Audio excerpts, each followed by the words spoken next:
আল্লাহ নবী রহমতের নবীর মেয়ে খাতুনে জান্নাত মা ফাতেমা রাদিয়াল্লাহু তাআলা আনহাকে কে দাওয়াত না করতে চায়? আর এখানে বুঝি বোন হয়ে দাওয়াত দিতে চায় না, অথচ ইহুদি একটা মহিলা, ইহুদি একটা মেয়ে ফাতেমা রাদিয়াল্লাহু তাআলা আনহার বান্ধবী ছিল। ওই ইহুদি মেয়েটা সে ছিল বান্ধবী মদিনার। ভাইরা বন্ধুরা, ওই মেয়েটা একবার এরকম ভাবে কি করবে, ইহুদি মেয়েটা বাবা ছিল অনেক ধনী পরিবারের মেয়ে, ইহুদি মেয়ে, সম্পদের কোনো অভাব নাই, একরকম রাজার হালেই চলে। এই মেয়েটাকে ইহুদি যখন বিয়ে দিবে, মেয়ে বলতেছে আব্বু আমার বিয়ে হবে, অসুবিধা নাই, যেখানে মন চায় তুমি বিয়ে দাও, কিন্তু আমার একটা দাবি আছে। বাবা কি দাবি? দাবি হলো আমার এক বান্ধবী আছে, নাম হলো ফাতেমা, আমার বান্ধবীকে আমার বিয়েতে দাওয়াত করা লাগবে। ইহুদি বলতেছে তোমার বান্ধবীর বাবাকে? বলে বাবা মোহাম্মদ। আচ্ছা, দাদাকে কয় আব্দুল্লাহ। ইহুদি বলতেছে মা আমি তো দাওয়াত করব, কিন্তু কোন গরিব ফকির এরকম কোন লোককে তোমার বিয়েতে দাওয়াত দিতে পারি না, কারণ আমার এই অনুষ্ঠানে ভিভিআইপি রাজা বাদশার পরিবার দ্বারা দাওয়াত খাইতে আসবে, ওদের মাঝে আমি কোনো ফকির মিসকিন গরিব কাউকে দাওয়াত করব না, করতে পারিও না। তোমার বান্ধবী ফাতেমা সে কেমন? খুব গরিব, দেখছি আমি জামা পরে 5টা 6টা তালি দিয়া। ইহুদি কয় অসম্ভব, তাহলে এই প্রস্তাব প্রত্যাখ্যান, এটা কখনো কবুল হবে না, এটা গ্রহণযোগ্য না, এটা আমি মানতে পারি না। এমনি মেয়েটা কান্না শুরু করে দিল। 3 দিন পর্যন্ত মেয়ে কিছু খায় না, কথা বলে না। মাকে সাফ জানাই দিল, মা আব্বুকে বলে দিও আমার বিয়ে যদি করাইতে হয়, যদি অনুষ্ঠান করাইতে হয়, অযথা খরচ করে কোনো লাভ নাই, বান্ধবী ফাতেমা ছাড়া আমি বিয়ে বসবো না। আমার বান্ধবী ফাতেমা যদি হাজির না হয়, আমি ওই বিয়েতে রাজি হব না। অনুষ্ঠানে যত খরচ করো না কেন, আমি কিন্তু বিয়েতে রাজি হব না। মা যদি বিয়েতে রাজি করাইতে হয়, অবশ্যই বান্ধবী ফাতেমাকে দাওয়াত করা লাগবে। ইহুদি আমার নবীর মেয়ে ফাতেমাকে দাওয়াত দেয়, আর ওই গুমরার দল, বদভ্রষ্টের দল বলে ওরা নাকি নবীর বোন হয়ে নাকি বোনকে দাওয়াত দেয় না গরিব হওয়ার কারণে। ইহুদি মেয়ে খানা বন্ধ করে দিল, 3 দিন চলে যায়। মা স্বামীর কাছে যা বলে, স্বামী গো সন্তান যদি বাঁচাইতে হয়, বিবাহ তো পরে, আগে যদি বাঁচাইতে হয় তাড়াতাড়ি তার বান্ধবীকে দাওয়াত করো। এমনি বাবা আয়সা বলতেছে মা রে একটু থাম, এ মা শোন তোর কথা আমি মানবো, কিন্তু মা একটা শর্ত আছে, একটু যা দেখ না, খবর নিয়ে দেখ, একটা চিঠি নিয়ে চিঠি পাঠাম, তার বাবার বংশে তার মায়ের বংশে কেউ রাজা ছিল কিনা, কেউ বাদশা ছিল কিনা, জমিদার ছিল কিনা। যদি তার বাবার বংশে, মায়ের বংশে কেউ না কেউ জমিদারও থাকে, আমি বলবো অমুক জমিদারের নাতিন, অমুক জমিদারের সন্তান। একটু চিঠি লেখ। বান্ধবী চিঠি লিখতেছে খাতুনে জান্নাত ফাতেমা রাদিয়াল্লাহু তাআলা আনহার কাছে। চিঠির ভাষা ছিল এমন, বান্ধবী আমার বাবা আমাকে বিয়ে করানোর জন্য, বিয়ে দেওয়ার জন্য পাগল, আমিও বিয়ে বসার উপযুক্ত, কিন্তু আমি শর্ত করেছি তুমি যদি আমার বিয়েতে না আসো আমি কিন্তু বিয়ে বসবো না, আমি বিয়েতে রাজিও হব না, এই অনুষ্ঠানই হবে না। কিন্তু আমার বাবা তো বলেছে কোন রাজা বাদশার সন্তান ছাড়া, জমিদারের পরিবার ছাড়া কাউকে বিয়েতে দাওয়াত করা হবে না। আমি খানা দানা বন্ধ করে দিয়েছি, 3 দিন পর্যন্ত চলে গেছে, কোনো কথা নাই, বার্তা নাই। এক পর্যায়ে বাপ মা রাজি হয়েছে, এই শর্তে বান্ধবী তুমি যদি একটু বলো তোমার বাবার বংশে মায়ের বংশে কোনো জমিদার কোনো রাজা বাদশাহ আছে কিনা তুমি যদি একটু বলো, তাহলে আমার জানো বাসে তুমিও এই দাওয়াতে আসো। এই চিঠি যখন খাতুনে জান্নাতের কাছে পৌঁছল, তখন তিনি আল্লাহ নবীর কাছে গেলেন চিঠি লইয়া। বাবা, আমার এক ইহুদি বান্ধবী আছে, আমার ওই ইহুদি বান্ধবী সে বিয়ে বসবে এক শর্তে, যদি আমি তার অনুষ্ঠানে যাই। কিন্তু তার বাবা বহুত বড় ইহুদি, সে অনেক ধন সম্পদের মালিক, সম্পদের অহংকার তার অন্তরে খুব বেশি, এজন্য সে কোনো গরিবকে অনুষ্ঠানে দাওয়াত করতে রাজি না। কিন্তু আমার বান্ধবী সেও তার দাবি থেকে শর্তে রাজি না। এই অবস্থায় বাপ মা রাজি হয়েছে এই শর্তে যে আমাদের মা বাবার বংশে কোনো জমিদার কোনো রাজা বাদশাহ ছিল কিনা। আব্বু, এটা তো তুমি বলতে পারবা। আব্বা, এবার তুমি বলো আমি কি করব। আল্লাহর নবী, রহমতের নবী, মায়ার নবী বলেন, মা রে, তুমি বিয়ের অনুষ্ঠানে দাওয়াত খেতে যাবা? বাবা, আমি যাব। বলে, হ তুমি যাবা। তুমি চিঠি লিখে দাও, বান্ধবী আমি তোমার বিয়েতে দাওয়াত খাইতে আসব। বান্ধবী আমি তোমার বিয়েতে দাওয়াত খাইতে আসব। আর নিচে লিখে দিবাস, দুনিয়ার রাজা বাদশাদেরকে যিনি রাজা বানায়, দুনিয়ার রাজা বাদশাদেরকে যিনি রাজা বানায়, বাদশা বানায়, জমিদার বানায়, সেই মালিকের দোস্ত হলেন আমার বাবা মুহাম্মাদুর রাসূলুল্লাহ। ওয়ামা আরসালনাকা ইল্লা রাহমাতাল লিল আলামিন।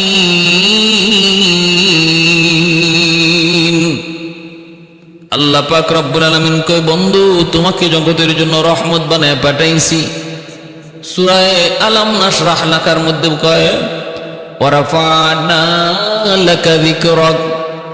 ও বন্ধু, আমি আল্লাহ তোমার নামকে উঁচু করেছি। আমি আল্লাহর নাম যত জায়গায়, তোমার নাম তত জায়গায়। আজানে আমার নাম, সাথে তোমার নাম। নামাজে আমার নাম, সাথে তোমার নাম। জানাজায় আমি আল্লাহর নাম, সাথে তোমার নাম। জানাজায় দেখবেন আর কিছু না থাকলেও আলহামদুর সাথে সূরা না থাকলেও দরুদ শরীফ জানাজার মধ্যে আসেনি না নাই? ইকামতের ভিতরে আমি আল্লাহর নাম, সাথে তোমার নাম। বাংলার জমিনে যেখানে আজান শেষ, ভারতের জমিনে আজান শুরু। ভারতে শেষ, পাকিস্তানে শুরু। যেখানে আমি আল্লাহর নাম উচ্চারণ হয়, সেখানেই তোমার নাম উচ্চারণ হয়। কালেমার ভিতরে আমি আল্লাহর নাম, সাথে সাথে তুমি বন্ধুর নাম। तकबीर में कलमा में नमाजों में यज़ा में, तकबीर में कलमा में नमाजों में यज़ा में है नाम इलाही से मिला नाम मुहम्मद, है नाम इलाही से मिला नाम मुहम्मद।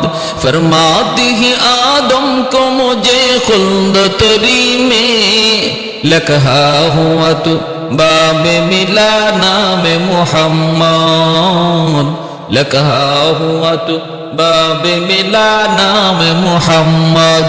महबूब ने कहा सल्ली अला नाम मुहम्मद, आका की जिया दिल की जिला नाम मुहम्मद, आका की जिया दिल की जिला नाम मुहम्मद। ভাইরা আমার, এই চিঠি লিখা বান্ধবীর কাছে পাঠানো। বান্ধবী বাবাকে যে বলল, বাবা আমার বান্ধবী আসবে। কেমনে আসবে? তার বংশে কোন রাজা বাদশাহ ছিল? বলে, রাজা বাদশাহ যিনি বানায় সেই মালিক হলো আমার বান্ধবীর বাবার বন্ধু। সে বলে দিয়েছে আসবে, বাবা আসবে। এবার তুমি বলো বিয়ে হবে কি হবে না? বাবা কো বিয়ে হবে, ঠিক আছে, তারা আসতে বল।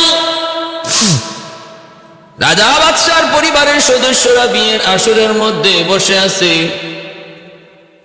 এইদিকে আগামীকাল বিয়ের অনুষ্ঠান। খাতুনে জান্নাত বাবাকে বলতেছে, আব্বু কাল তো অনুষ্ঠান, আমি যাব, বিয়েতে যাব। বলে হ্যাঁ তুমি যাবা।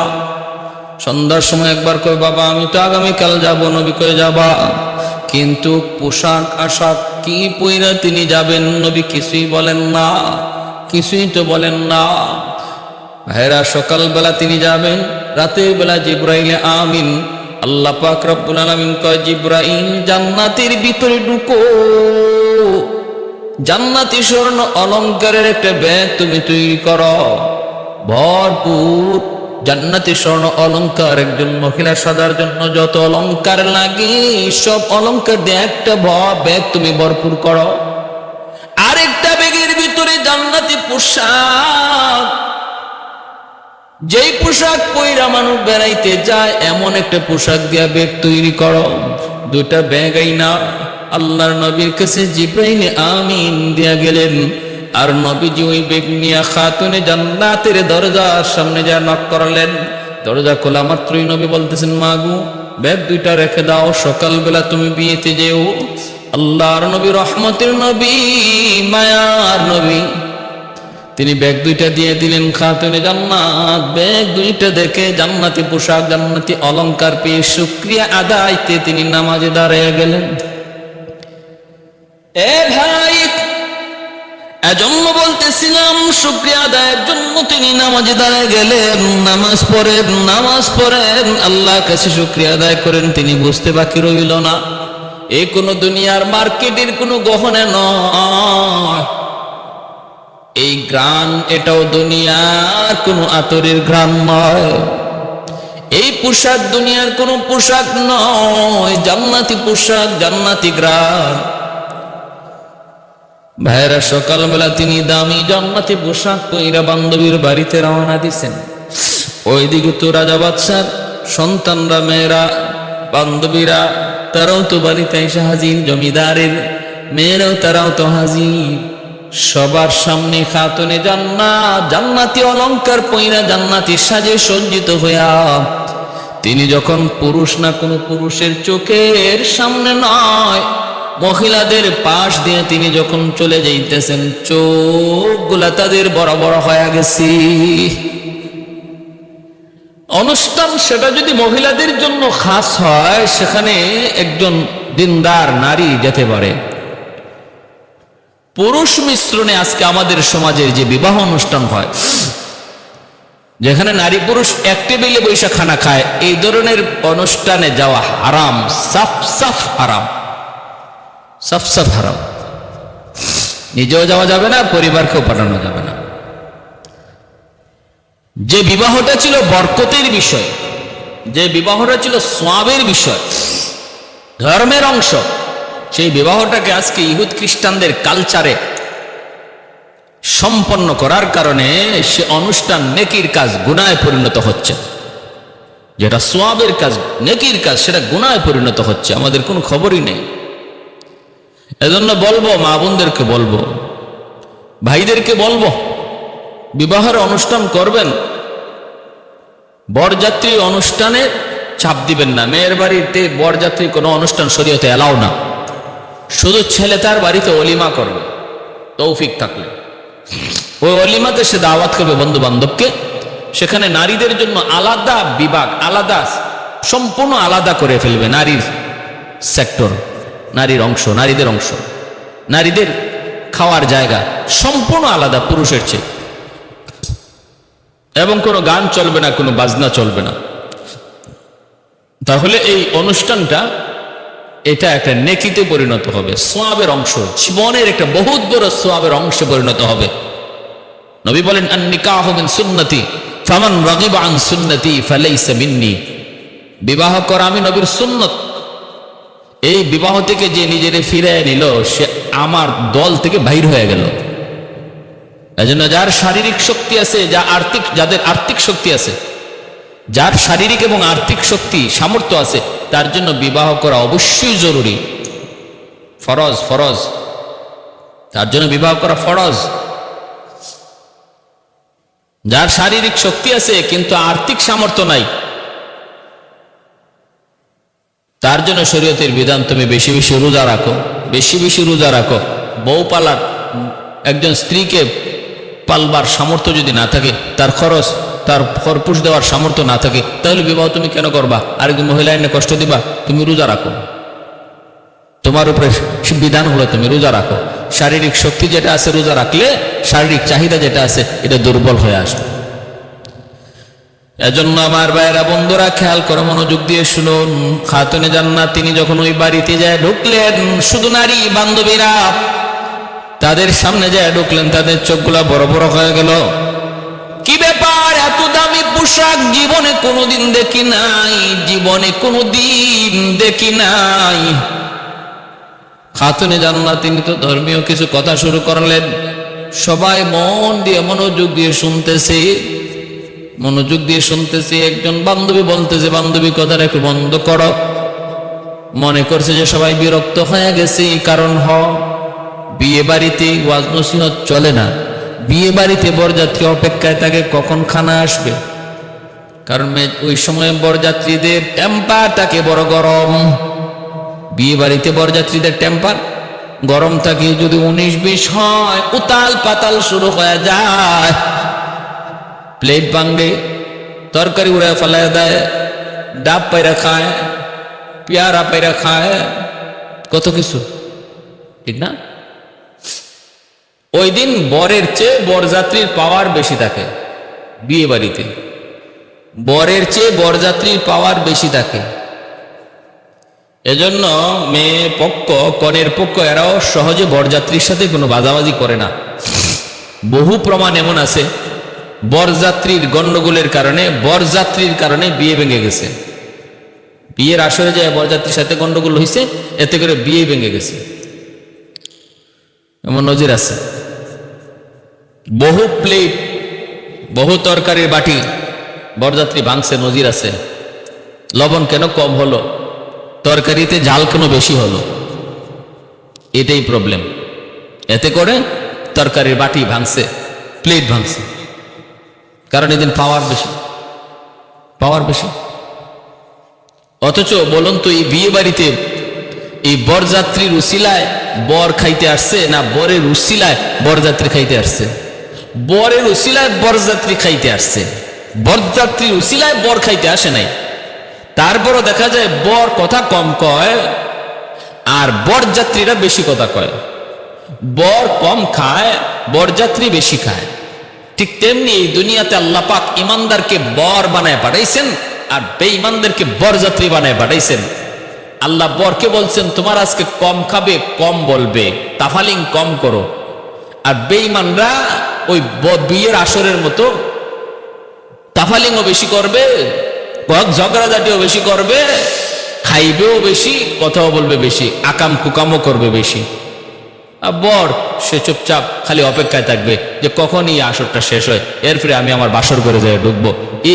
এই বিয়ার আসরটা, এই খাওয়া দাওয়ার আসরটা কখন জানি শেষ হয়, আর বরযাত্রী কখন জানি বিদায় হয়, আর আমি কখন জানি বাসর করে যাই ঢুকি, এই অপেক্ষায় থাকে বর। ঠিক দুনিয়ার মিসালটাও হলো এমন।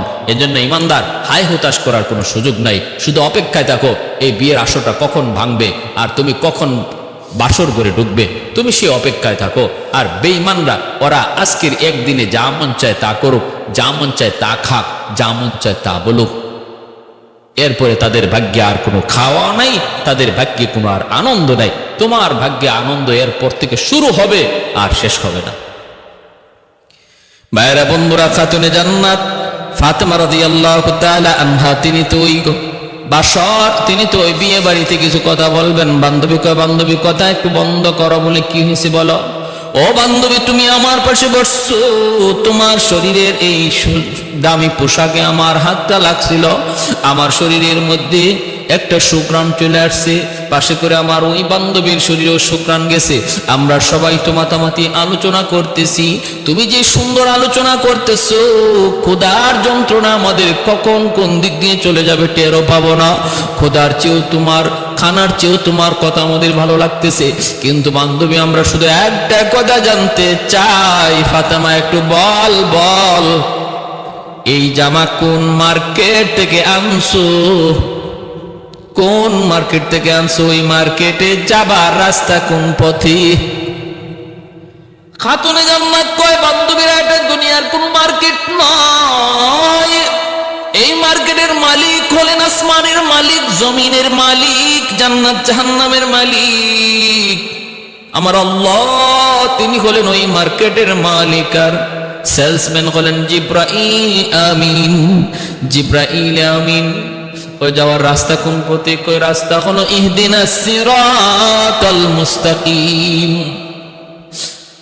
কেমনে যেতে হয়? কয়েকটা কালেমা পড়তে হয়, কালেমা পড়তে হয়। যেই কালেমাটা আমার আব্বা তিনি দুনিয়ার মানুষকে শোনাইতেছেন। বলে কোন কালেমা? লা ইলাহা ইল্লাল্লাহু মুহাম্মাদুর রাসূলুল্লাহ। সাথে সাথে উপস্থিত সবগুলি ইহুদি নারী, সবগুলি ইহুদি বান্ধবী খাতুনে জান্নাতের হাতে হাত রেখে কালেমা পড়ে মুসলমান হয়ে যায়। ভাইরা আমার, যদি আপনি বলেন এই ঘটনাও মিথ্যা, তাও আমি বলবো, বলুন এই ঘটনা যদি মিথ্যাও মেনে নেন, নির্ভরযোগ্য কোন কিতাবে যদি নাও পান, তবু এর দ্বারা নবী পরিবারের উপরে কোনো তহমত আসে না, আমার নবী পরিবারের উপরে কোনো অ্যাটাক আসে না, আমার নবী পরিবারের উপরে কোনো ধরনের অপবাদ দেওয়া হয় না। মনে রাখতে হবে, উল্লেখযোগ্য, মনে রাখতে হবে, নির্ভরযোগ্য কোনো কিতাবের ঘটনা যদি না হয়, আর সেই ঘটনা যদি শরীয়তের কোনো বিধানের সাথে সাংঘর্ষিক না হয়, মানলে অসুবিধা নাই। যদি আমার এর দ্বারা আমলের কোনো বিষয় থাকে, বাইরে আমরা এজন্য বলতেছিলাম, আমরা যদি ইসরাইলের আয়াত মানি, আমরা যদি নির্ভরযোগ্য কিতাবের কোনো ঘটনা নাও শুনি, তবুও সেই ঘটনা যদি শরীয়তের কোন বিধানের সাথে, সাহাবায়ে কেরামের ইজ্জতের উপর, নবীর ইজ্জতের উপর, নবী পরিবারের ইজ্জতের উপর, উলামায়ে কেরামের ইজ্জতের উপর আঘাত করে এমন কোন ঘটনা যদি না হয়, তাহলে সেটা মেনে নিতে কোনো অসুবিধা নাই, যদি এর মধ্যে আমলের কোনো উৎসাহ পাওয়া যায়। আমলের যদি উৎসাহ মিলে, সেটা যদি আকীদা সংক্রান্ত কোনো বিষয় না হয়, আকীদা সংক্রান্ত বিষয়, যে আমি এটা মানলে আমার কোন আকীদার সাথে দ্বন্দ্ব বেজে যাইতেছে, তাহলে মানতে অসুবিধা নেই। মা ফাতেমা রাদিয়াল্লাহু তাআলা আনহা, বোন উম্মে কুলসুম রাদিয়াল্লাহু তাআলা আনহা, তাদের দুজনের ভিতরে ঘটে যাওয়া একটি ঘটনা বহুল প্রচলিত রয়েছে। উম্মে কুলসুম রাদিয়াল্লাহু তাআলা আনহা আমার নবী, রহমতের নবী, মায়ার নবীর 3 নম্বর মেয়ে সন্তান। নবীজির 4 জন মেয়ে সন্তানের ভিতরে উম্মে কুলসুম রাদিয়াল্লাহু তাআলা আনহা হলেন 3 নম্বর। 1 নম্বর মেয়ে হলো জয়নব রাদিয়াল্লাহু তাআলা আনহা, তারপরে হযরত রুকাইয়া রাদিয়াল্লাহু তাআলা আনহা, তারপরে উম্মে কুলসুম রাদিয়াল্লাহু তাআলা আনহা, এরপরে সর্বশেষ ফাতেমা রাদিয়াল্লাহু তাআলা আনহা। এ ভাই, খেয়াল করে মনোযোগ দিয়ে শুনো, উম্মে কুলসুম রাদিয়াল্লাহু তাআলা আনহা, ওনার সর্বশেষ বিবাহ হয়েছে হযরত উসমান গনি রাদিয়াল্লাহু তাআলা আনহুর সাথে। আর খাতুনে জান্নাত মা ফাতেমা রাদিয়াল্লাহু তাআলা আনহার বিবাহ হয়েছে হযরত আলী রাদিয়াল্লাহু তাআলা আনহুর সঙ্গে। তাহলে হযরত উসমান আর হযরত আলী, তারা হলেন পরস্পরের ভাইরা, দুজনই হলেন মায়ার নবীর জামাতা। আর প্রথম 2 জন আবু বকর এবং ওমর রাদিয়াল্লাহু তাআলা আনহুমা হলেন আমার নবীর শ্বশুর। কারণ আবু বকর সিদ্দিক রাদিয়াল্লাহু তাআলা আনহুর মেয়ে আম্মা জান আয়েশা সিদ্দিকা রাদিয়াল্লাহু তাআলা আনহা নবীজির পবিত্র বিবি। ওমর ফারুক রাদিয়াল্লাহু তাআলা আনহুর মেয়ে হাফসা রাদিয়াল্লাহু তাআলা আনহা নবীর পবিত্র একজন বিবি।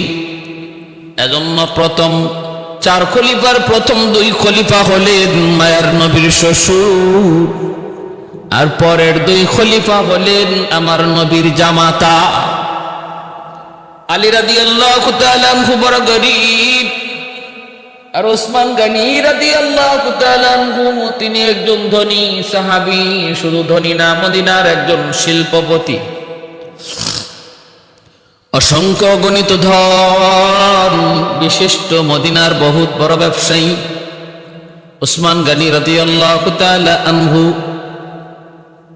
ওনার ঘরে ঘরে নবীর মেয়ে উম্মে কুলসুম, আর আলী রাদিয়াল্লাহু তাআলা আনহু গরীব, ওনার ঘরে হলেন মায়ার নবীর ছোট্ট মেয়ে খাতুনে জান্নাত ফাতেমা রাদিয়াল্লাহু তাআলা আনহা।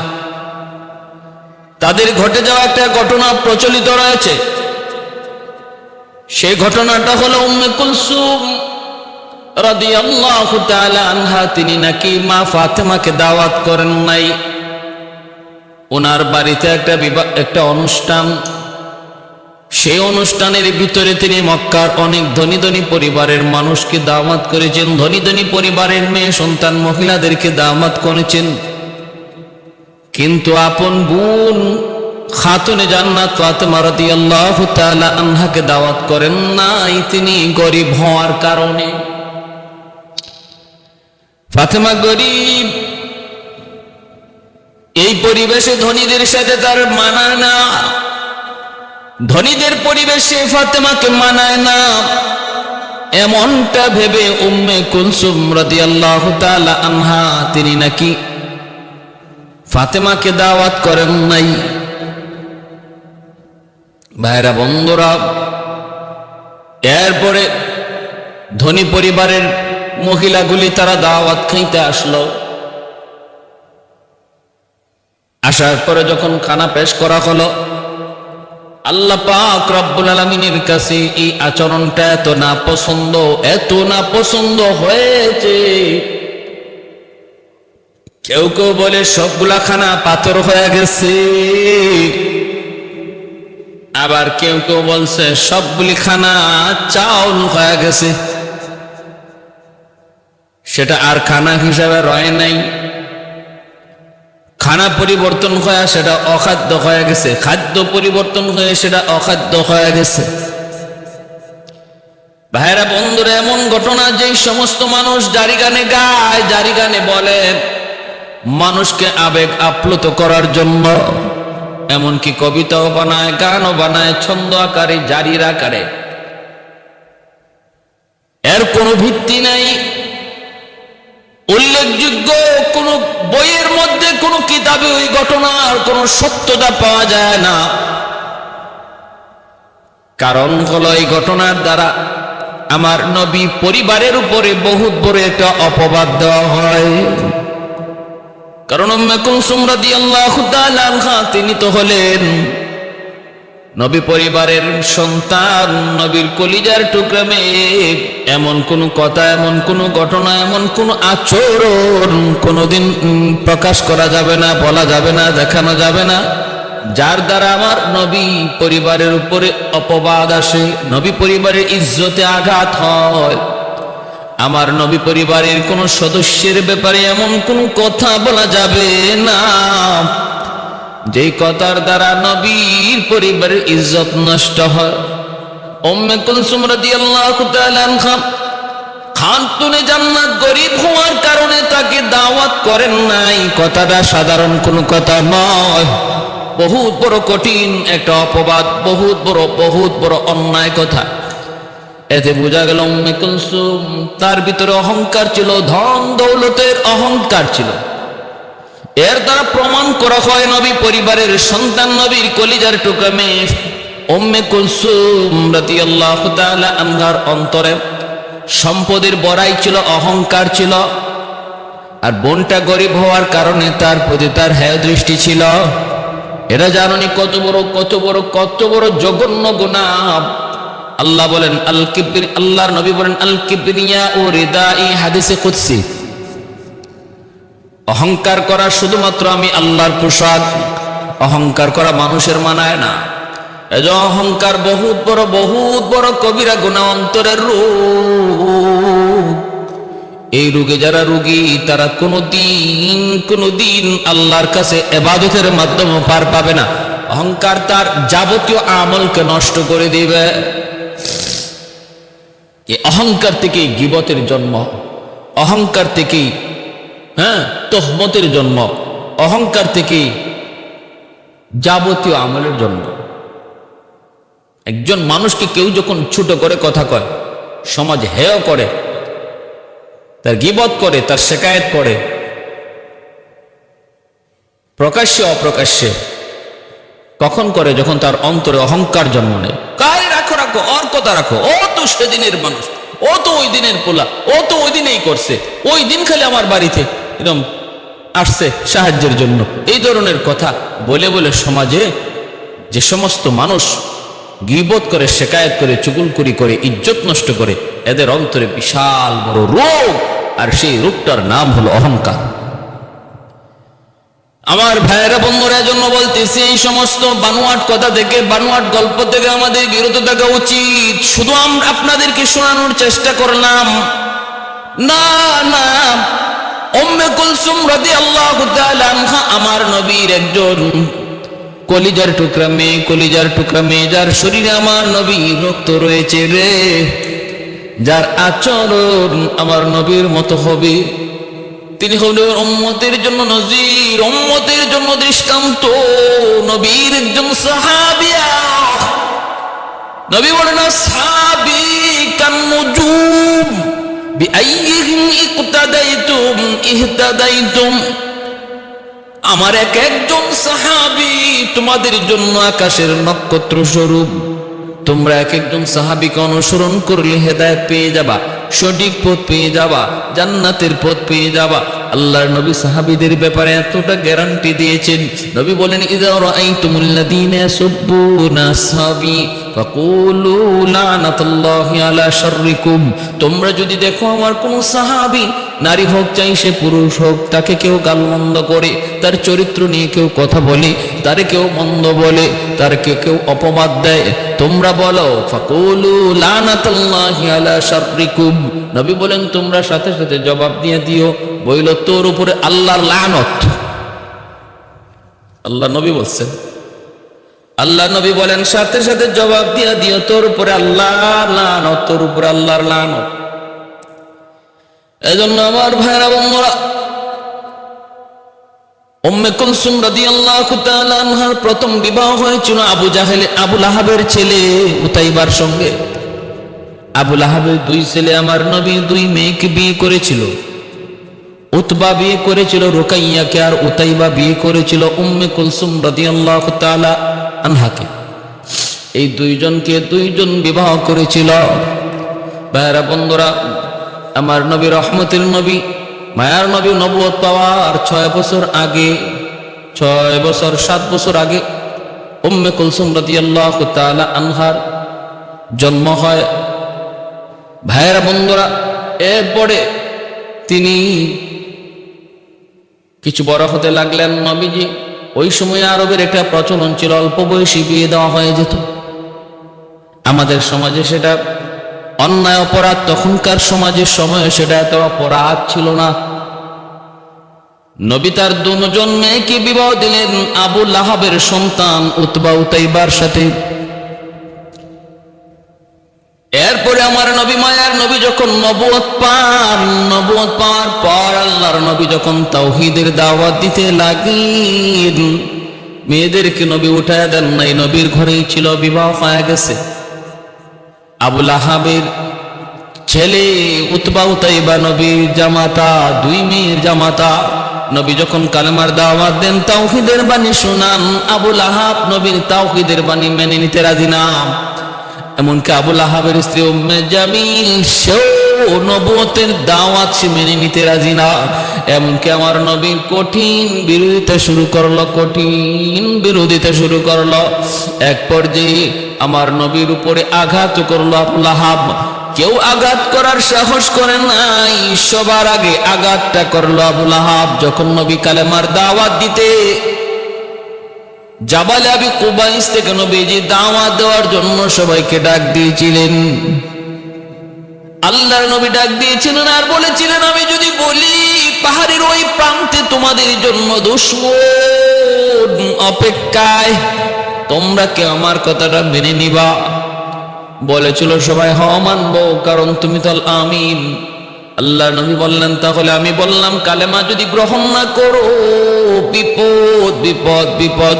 আবু লাহাব তখনই একটু ঢিল মারল, নবীর দিকে ঢিল মারলে বলল, আলী হাদা জামাতানা ইয়া মুহাম্মদ, তাব্বান লাকা ইয়া মুহাম্মদ। মুহাম্মদ তুমি ধ্বংস হও, তুমি ধ্বংস হও, এজন্যই বুঝি জমায়েত করেছো। এই বইলা ঢিল মারলো, সাথে সাথে আল্লাহ পবিত্র কোরআনের সূরা লাহাব নাজিল করে জবাব দিয়া দিলেন। আল্লাহ বললেন, বন্ধু জবাব তুমি দিও না, আবু লাহাবের গালির জবাব আমি আল্লাহ দিব। কারণ আবু লাহাব তোমারে গালি দেয় নাই বন্ধু, মূলত গালি দিয়েছে আমি আল্লাহকে। যতদিন পর্যন্ত তুমি তোমার কথা বলেছো, আবু লাহাব তোমাকে কোনোদিন গালি দেয় নাই।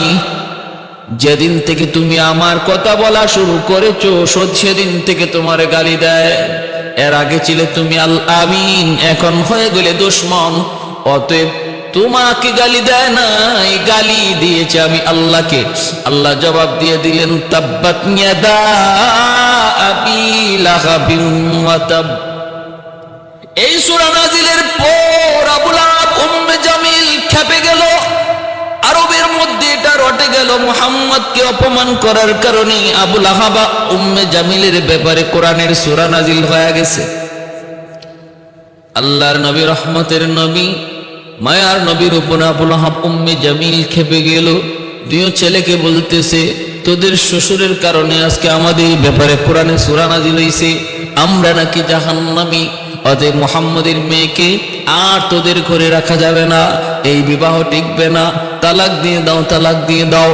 আল্লাহর নবীও এই দিকে আল্লাহর কাছে চাইতেছিলেন, মালিক হয় তুমি আমার দুই জামাতাকে মুসলমান বানায় দাও, আর নতুবা আমার দুই মেয়েকে ওদের কাছ থেকে উদ্ধার করে দাও। নবীও দোয়া করেছিলেন, আল্লাহ হয় তুমি আমার জামাতাকে, দুনো জামাতাকে মুসলমান বানাও, নতুবা আমার দুই মেয়েকে ফিরাইয়া দাও। আল্লাহ দ্বিতীয়টা দোয়া কবুল করেছেন। মুসলমান হওয়া ওদের তকদিরে জুটে নাই, কিন্তু বাপ মার চাপে পইরা দুই পোলা রাজি হয়ে গেছে নবীর দুনো মেয়েকে তালাক দেওয়ার জন্য। আয়েশা আল্লাহ নবীর কাছে আয়েশা, দুই ছেলে তালাক দিয়ে গেছে নবীর মেয়েকে। আল্লাহ নবী কষ্ট পাইছেন, মায়ার নবী কষ্ট পাইছেন।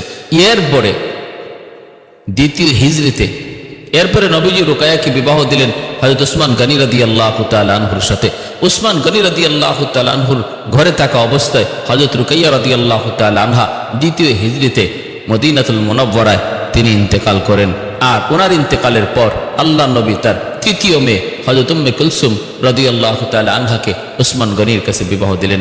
উসমান গনির ঘরে উসমান গনি জীবিত থাকা অবস্থায় আবার হযরত রুকাইয়া উম্মে কুলসুম তিনিও উসমান গনি জীবিত অবস্থায় তিনিও ইন্তেকাল করলেন। আল্লাহ নবী তখন বলেছিলেন, আমার যদি 10টা মেয়ে থাকতো, 10টা মেয়েও থাকতো, তবু আমি ওসমানের কাছে পরপর বিবাহ দিতাম। ভাইরা বন্ধুরা, জন্য আলী রাদিয়াল্লাহু তাআলা আনহু আর উসমান গনি রাদিয়াল্লাহু তাআলা আনহুর ব্যাপারে এত বড় অপবাদ, উম্মে কুলসুম আর ফাতেমা রাদিয়াল্লাহু তাআলা আনহার ব্যাপারে এত বড় অপবাদ হয় না। অথচ আলী রাদিয়াল্লাহু তাআলা আনহু আর ফাতেমা রাদিয়াল্লাহু তাআলা আনহার বিবাহের সময় মোহর দেওয়ার মতো ক্ষমতা আলীর ছিল না। সেই মোহরের ব্যবস্থা করেছিলেন আলী রাদিয়াল্লাহু, হযরত উসমান গনি রাদিয়াল্লাহু তাআলা আনহু। আল্লাহ নবী বলেছিলেন, আলী ঢাল আর তলোয়ার তো আছে, বাজারে বিক্রি করে মোহরের ব্যবস্থা করো। রাস্তার মধ্যে উসমান গনি পেয়ে গেলেন। উসমান ডাক দিয়ে বলতেছেন, আলী কই যাও? কই বাজারে যাই কেন? কই ঢাল তলোয়ার বিক্রি করে মোহরের ব্যবস্থা করব। আলী হযরত উসমান বলেন, আলী আমার কাছে বিক্রি করো, কত টাকা লাগবে বলে এত? উনি টাকা দিয়ে দিলেন, ঢাল তলোয়ার উসমান গনি কিনে নিয়ে গেলেন। সেই ঢাল আর তলোয়ার উসমান গনি রাদিয়াল্লাহু তাআলা আনহু বিবাহের মধ্যে তিনি আবার আলীকে উপহার দিয়ে দিলেন।